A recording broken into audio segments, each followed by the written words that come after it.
Bonjour, bonsoir, bienvenue dans la vidéo du dimanche. Aujourd'hui, on va parler d'un phénomène qui fait pas la une, mais dont on parle sur les internets, les réseaux sociaux, et beaucoup moins sur les réseaux principaux, grand public, que sont les médias TF1, France 2, France Télévisions, M6, ou les radios, RTL, Europe 1, ou même Fun Radio, quoi, on n'en parle pas. C'est ce qu'on appelle le canon français, c'est-à-dire ce sont des gens qui organisent, une société qui organise des grands banquets conviviaux, qui va avoir le patriotisme et qui, bien évidemment, met en fureur les gens de gauche, notamment la LFI. J'ai trouvé un petit article du Monde qui en parle et qui décrit très bien ce que c'est. Alors, c'est le titre, le succès des banquets géants du canon français ou la bataille culturelle du terroir. Voilà, ça met en avant le terroir. Et c'est un article de Camille Bordenay. Je ne sais pas comment c'est un nom épithète, épicème. Je ne sais pas si c'est un garçon ou une fille. Elle, il ou elle serait de Chalon-sur-Saône, un envoyé spécial. Et Benjamin Keltz, reine correspondant.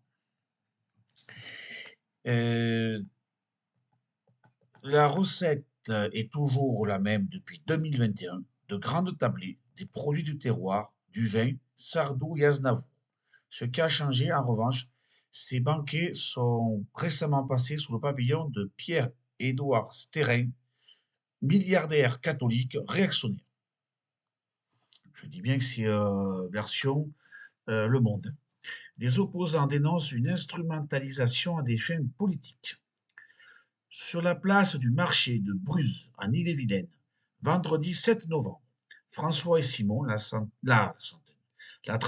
trentaine, vérifient une dernière fois la sonorisation. Une soixantaine de personnes, retraités, fonctionnaires, cuisiniers, agriculteurs, intérimaires, serrent les rangs autour des ancêtres pour écouter le résumé de leur mois de lutte. Depuis début octobre, la polémique enfle dans la campagne rennaise contre le canon français, cette entreprise événementielle qui organise depuis 2021 des banquets XXL aux quatre coins de la France, remplissant abbayes, châteaux et parcs des expositions. Ce week-end, ça se passe au château de Blossac à Gauvin, à quelques encablures de là. Bon, ben, si ça permet de connaître un peu mieux, de rencontrer des gens, bon, même si c'est de droite, d'extrême droite pour ces gens-là, pourquoi pas, si ça peut faire connaître le, un lieu, ben, bon, le parc expo, bon, mais si ça peut faire connaître des abbayes ou des châteaux, pourquoi pas? Pourquoi on ne ferait pas? Hein, à quoi ça sert? Des centaines de canonniers ont déboursé 80 €, 80 € contre la promesse d'1 kilo de nourriture par personne et d'un moment de convivialité. La recette demeure inchangée. De grandes tablées, des produits du terroir, du vin à flot et Sardou et Aznavour. Ce qui a changé en revanche, n'est pas visible des canonniers. Les banquets sont récemment passés sous le pavillon de Pierre-Édouard Sterrin, comme l'ont rapporté plusieurs médias.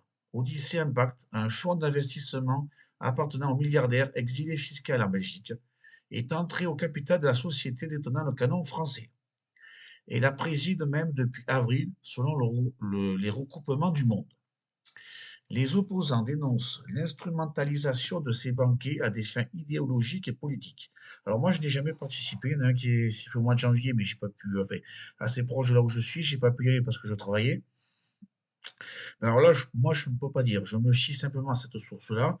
D'autres sources que je connais, bon, d'autres médias en parlent, surtout plutôt branchés à gauche, parlent justement de cette instrumentalisation. Bon, moi, je ne peux pas vous le confirmer. Donc, selon les sources, et selon cette source que je cite, mais ce n'est pas la seule, ils prétendent ceci. Bon.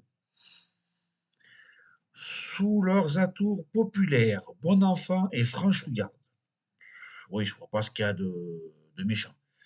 Ça, c'est un bon aspect. Ces fêtes serviraient la bataille culturelle et infrapolitique défendue par M. Sterrin dans son plan Périclès, révélé en 2024 par le quotidien L'Humanité, est censé permettre la victoire de la droite et l'extrême droite.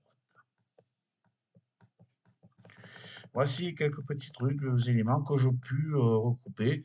Alors, c'est pas le seul qui en parle et ça énerve bien tout le monde. Donc, dans les médias tout public, on en parle un petit peu, pas beaucoup, mais c'est surtout c'est